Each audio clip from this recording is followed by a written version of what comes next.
So in this video we are going to revise the Entamoeba histolytica. Entamoeba histolytica एक parasite है और जिसके host जो है ह्यूमंस होते हैं. एनिमल में इसका कोई होस्ट नहीं है. जो डिजीज़ ये कॉज करता है उसमें इंपॉर्टेंट डिजीज़ अमीबिक डाइसेंट्री और लिवर एब्सिस है.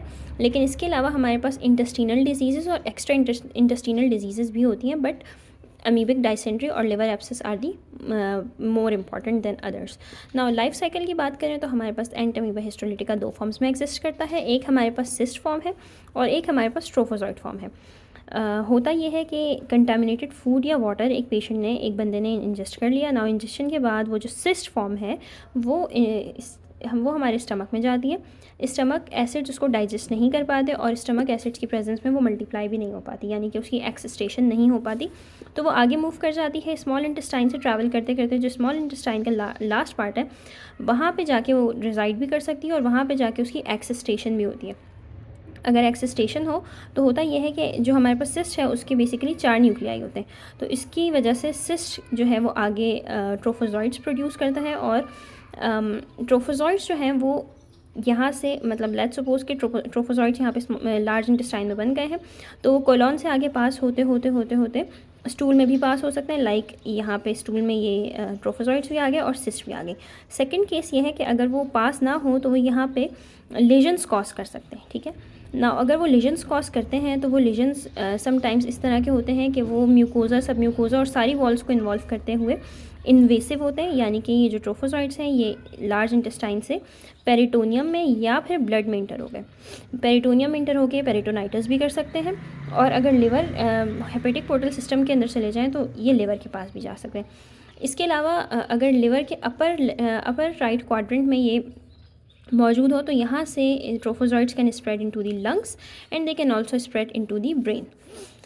Now let's talk about amoebic dysentery. Amoebic dysentery basically क्या होती है? It is bloody diarrhoea that contains the mucus lining of the intestine. So bloody diarrhoea. Liver abscess में क्या होता है कि ये जो एंटामीबा हिस्टोलिटिका के केस में जो लिवर एब्सिस होता है वो ब्राउनिश कलर का लिवर एब्सिस होता है और उसको हम रिजेंबल करते हैं एंचोवी पेस्ट से. बेसिकली ये एक फ़िश पेस्ट होता है जो कि डिफरेंट कंट्रीज़ में यूज़ किया जाता है डिफरेंट फूड्स में. तो उसकी जैसी कंसिस्टेंसी और कलर होती है लिवर एब्सिस की in case of the Entamoeba histolytica. Now let's talk about pathogenesis. So route of transmission हमारे पास फीकल ओरल रूट है. एज आई सेड के कंटेमिनेटेड फूड और वाटर के थ्रू ये स्प्रेड होता है. और ऐसी कंट्रीज़ ट्रॉपिकल कंट्रीज़ या पुअर हाइजीन मेंटेनेंस वाली कंट्रीज़ में बहुत कॉमन है. सेकेंडली सेक्सुअल ट्रांसमिशन भी होती है इसकी इन MSM. MSM stands for man having sex with man. It means it is very common in gauge.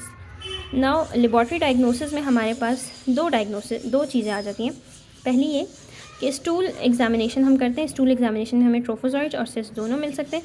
ट्रोफोजॉइड्स कैसे अपीयर होते हैं? क्योंकि ट्रोफोजॉइड जो है वो RBC को इंजेस्ट करते हैं. सो हमारे पास trophozoites containing the RBC is the diagnostic laboratory diagnostic feature of the stool examination in case of the Entamoeba histolytica.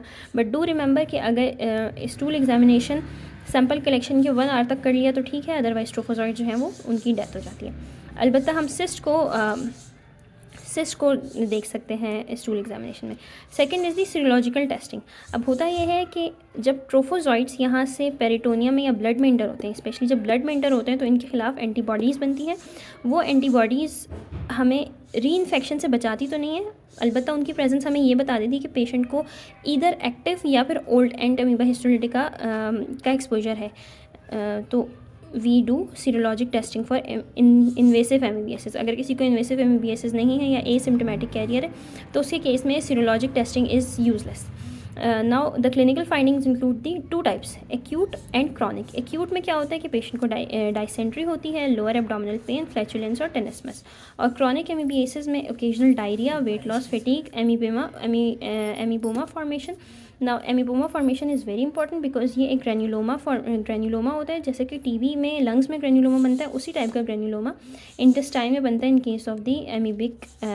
Case of the Entamoeba histolytica.